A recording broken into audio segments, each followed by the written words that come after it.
Hey, hey, hey. Welcome back to another out of this world story from Mr. Fictionality. Sleep to the rhythm of music, a symphony of dreams and Inception. Cobb and Andrew Neiman discover that their worlds, full of aspirations and ambitions, can intersect not only in physical space, but also in psychological space. The air hung thick with the scent of rain and possibility, the neon lights of the city reflecting in the slick asphalt. Cobb, a master of the subconscious, stood amidst the chaos, his mind already miles away in the labyrinthine corridors of dreams. He was on a new mission, one that defied the boundaries of reality, a mission intertwined with music, with ambition, and with the fractured psyche of a young conductor named Andrew Neiman. Andrew, a prodigy with a baton and a heart full of yearning, had been battling his own inner demons, fueled by a relentless, if misguided, mentor named Terrence Fletcher. Fletcher, a man who believed in ruthlessness as the sole path to brilliance, had inadvertently chipped away at Andrew's confidence, leaving him adrift in a sea of self-doubt. Dom saw the potential within Andrew, a raw talent masked by fear, and he knew that the only way to truly unlock it was to venture into the depths of Andrew's subconscious. Music, Dom explained, leaning against a weathered brick wall, his voice a low rumble, can be a powerful tool, a catalyst. We can use it to build a stable foundation in your dreams, a haven where you can confront your fears and rebuild your confidence. The idea sparked a flicker of curiosity in Andrew's eyes. He had always felt a strange connection between music and dream. He had woken up countless times with intricate musical passages swirling in his head, unfinished symphonies begging to be born. But how? How can music control dreams? Andrew asked, his voice barely above a whisper. Sleep to the rhythm of music, Dom replied, a cryptic smile playing on his lips. We'll use it to guide your subconscious, to create a dreamscape where you can face your demons, where you can learn to conduct your own life with the same mastery you apply to your orchestra. Dom sought out the expertise of his team. Arthur, a seasoned dream architect, Eames, a master of disguise, and Yusuf, a chemist who provided the potent sedative that acted as a key to unlocking the subconscious. But the key to their success lay in Andrew's music. He, with his raw talent and profound emotional depth, was the only one who could compose the perfect soundtrack for their daring expedition. I need a composition, Dom instructed Andrew. A piece that creates a steady rhythmic pulse, a musical beacon that anchors the dreamers in a stable landscape. But it must also be evocative, capable of triggering specific emotions we can use to our advantage. Andrew, captivated by the challenge, locked himself away in his cramped apartment, his mind a whirlwind of notes and bars. Days bled into nights as he poured his soul into his composition, a symphony of hope and fear, of aspiration and doubt. He named it the Dreamer's Lullaby. Conflict with a thorny mentor, the Symphony of Doubt. Terrence Fletcher remained oblivious to the strange currents that were swirling around Andrew. He continued his relentless pursuit of perfection, oblivious to the psychological toll his brutal methods were taking. His obsession with muscular control extended beyond the physical realm, encroaching upon Andrew's mental space. "You're soft, Neiman," Fletcher thundered during one particularly brutal rehearsal, his voice laced with venom. "You lack fire, the passion to truly transcend mediocrity. You're merely a shadow of what you could be." Andrew, already struggling with the pressures of his collaboration with Dom, flinched under Fletcher's venomous words. "Go inside your mind, Andrew." Dom's voice resonated in his thoughts, a calming counterpoint to Fletcher's harshness. "Find your fears, understand them, and then conduct them, transform them into music." Dom's words sparked a new wave of inspiration in Andrew. He realized that his music, his true voice, was buried beneath layers of doubt and fear, a deep, dark symphony that he had been afraid to play. Double dreams, melodies of uncertainty. The first attempt at Inception was a chaotic blur. Andrew, plunged into a surreal dreamscape orchestrated by Dom and his team, found himself in a world built from the fragments of his own musical compositions. The notes seemed to float around him, forming strange shapes, echoing his insecurities. "This is my music, but it feels different here," Andrew stammered, bewildered. "My doubts are in each piece. They're woven into the fabric of the sound." Dom, ever observant, saw the opportunity. The dream was a reflection of Andrew's deepest fears, a perfect landscape to confront them. "It's not a flaw, Andrew," Dom said, his voice gentle yet firm. "It's your truth. Your music is a mirror reflecting your inner conflicts. We can use it to help you overcome them." Together, they delved deeper into Andrew's dream, a landscape of shifting musical scores and emotional landscapes. Dom guided Andrew through the maze of his fears, encouraging him to confront his doubts and turn them into something beautiful. They created a melody, a counterpoint to the dissonance, a song of resilience and hope. It was a melody that winked at the musicians he encountered in his dream, a musical signal to his own subconscious that he was taking control. Using Inception for music, the crescendo of confidence. Inspired by Dom's methods, Andrew started to see the possibilities. He started to believe that Inception could be used not only to combat his fears, but also to infuse his music with a powerful new force. "What if we could incept confidence?" Andrew asked, his eyes sparkling with a renewed sense of purpose. "Embedded into the very core of the compositions, so that it resonates through every note." Dom, intrigued by the concept, agreed. It was a bold idea, a potential game-changer in the world of music and beyond. Their attempts to initialize this confidence resulted in a more powerful, more resonant sound, a vibrant tapestry of emotion and strength. The music pulsed with newly discovered confidence, a sound that was both beautiful and unervingly potent. It was a sound that Fletcher and his circle couldn't ignore. They felt the echo of the new force in the air, a force they couldn't comprehend, a force that challenged their existing framework of musical success. The world was starting to take notice of Andrew's new sound, and the tremors of this new power were about to cause a seismic shift in the musical world. Dark sides of ambition, Winter's grip. As Dom delved deeper into Andrew's dreams, he was confronted with the darkest corners of Andrew's psyche. He found himself confronted with the echoes of Fletcher's harsh words, echoing through a frigid landscape of winter.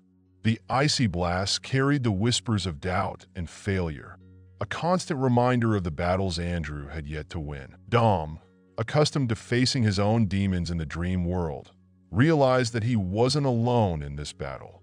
Within the icy landscape of Andrew's subconscious, he encountered a spectral version of Fletcher, a malevolent projection of Andrew's fears. "You'll never be great, Neiman," the apparition snarled, its voice a chilling echo of the real Fletcher.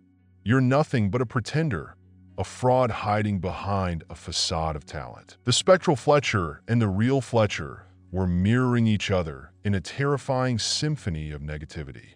The demons had to be faced in concert, like an orchestra of negativity that needed to be conducted into a new, more harmonious arrangement. Dom, recognizing the threat, rallied Andrew and the rest of the team. They had encountered the dark side of ambition, a chilling reminder that even the purest aspirations could be tainted by fear. The battle for Andrew's mind and the future of his music had become a terrifying confrontation with their own inner winters. The world of music as illusion, fractured melodies. Andrew, immersed in this strange dream world, began to unravel a deeper truth. He realized that his success, his ambition, wasn't as straightforward as it seemed. The world of music, like the world of dreams, was built on layers of illusion. Each successful musical piece, each award, each accolade, it all started to crumble in the harsh light of his subconscious. He saw glimpses of his past failures, moments of doubt and hesitation, amplified and distorted in the dreamscape. The failures he had tried to bury, The criticisms that gnawed at his confidence now resurfaced like haunting melodies, a jarring counterpoint to his aspirations. "It's like a shattered mirror," Andrew whispered, his voice filled with a newfound understanding. "Each shard reflects a different version of me, my failures, my insecurities." Dom, patiently guiding him, explained that it was a journey, a necessary process. "You can't ignore the fragments, Andrew. You need to acknowledge them to understand how they shaped you. Only then can you truly move forward, become the conductor of your own destiny." Unexpected allies, an orchestra of dreams. As Dom and Andrew battled the darkness, a strange sense of camaraderie began to bloom. They were not alone. In the dream landscape, they encountered other musicians, those who had been discarded and dismissed by Fletcher, their talents deemed insufficient, their aspirations crushed. They were rebels, outcasts, but also artists with a fierce drive, yearning for acceptance and a chance to express themselves. They recognized the power of Andrew's music, the new strength it held. They saw in him a kindred spirit, a leader fighting for a more inclusive and compassionate musical landscape. They joined forces with Dom's team, forming an unexpected, yet powerful alliance. These musicians, with their unique skills and musical experiences, became integral parts of Dom's team, a vibrant counterpoint to Fletcher's oppressive regime. This dream orchestra became a sanctuary, a place where music became a language of understanding, a force that bound them together in their shared struggles. It became not just an escape from the harsh realities of Fletcher's world, but also a source of support for Andrew, a reminder that he was not alone in his fight. Awakening from the sounds, a symphony of fear. The escalating tension in the dream world, the relentless barrage of negativity, began to take its toll on Andrew. The pressures, the expectations, the constant threat of failure created new layers of fear, a symphony of anxiety that threatened to consume him. The music, once a source of solace, became a weapon against him, a twisted echo of his darkest anxieties. Dom, seeing the danger, knew he had to act. He had to shift the tone of their incursion, make it lighter, more melodic. He realized that they needed to move beyond the confrontation, to create a space for healing, reconciliation, and ultimately, acceptance. He encouraged Andrew to weave a different kind of melody, a melody that expressed his vulnerability, his fears, but also his resilience. It was a melody that acknowledged the shadows, but also embraced the light. The music evolved, becoming gentler, more hopeful, a soothing balm to the tormented landscape of Andrew's dreams. The harsh edges softened, the icy grip of winter loosened, and a fragile sense of warmth began to permeate the landscape. Closing underground concert, a contrasting finale. The dream world was starting to mirror the real world. Andrew understood that his confrontation with Fletcher wasn't confined to the dreamscape. It was a battle that had to be fought in the real world, on his own terms. He decided to use his newfound confidence, his ability to manipulate the dreamscape, to create a powerful counterpoint to Fletcher's regime, a secret underground concert. It was a chance to showcase his evolved skills, his new sound, a rebellion against the oppressive nature of Fletcher's ideal of musical success. The concert was a spectacle, a vibrant tapestry of sound and emotion. The Dream Orchestra, composed of musicians who had been discarded by Fletcher, played with a ferocity and beauty that sent shivers down the spines of the audience. They were not just playing music, they were expressing a shared experience, a testament to the power of resilience and creative expression. The concert was a culmination of everything Andrew had learned in the dreamscape, the contrasting finale to Fletcher's musical doctrines. It was a challenge, a declaration of independence, and a beacon of hope. Rethinking success, the symphony of confidence. The concert was a turning point. The music that had begun as a tool to fight inner demons now became a powerful force in the real world. The dreamlike experience started to manifest in Andrew's real life. The anxieties he had faced in his mind began to dissipate, replaced by a newfound serenity. The audience, including those in the music world, was captivated by Andrew's evolution, his willingness to venture beyond the confines of established traditions.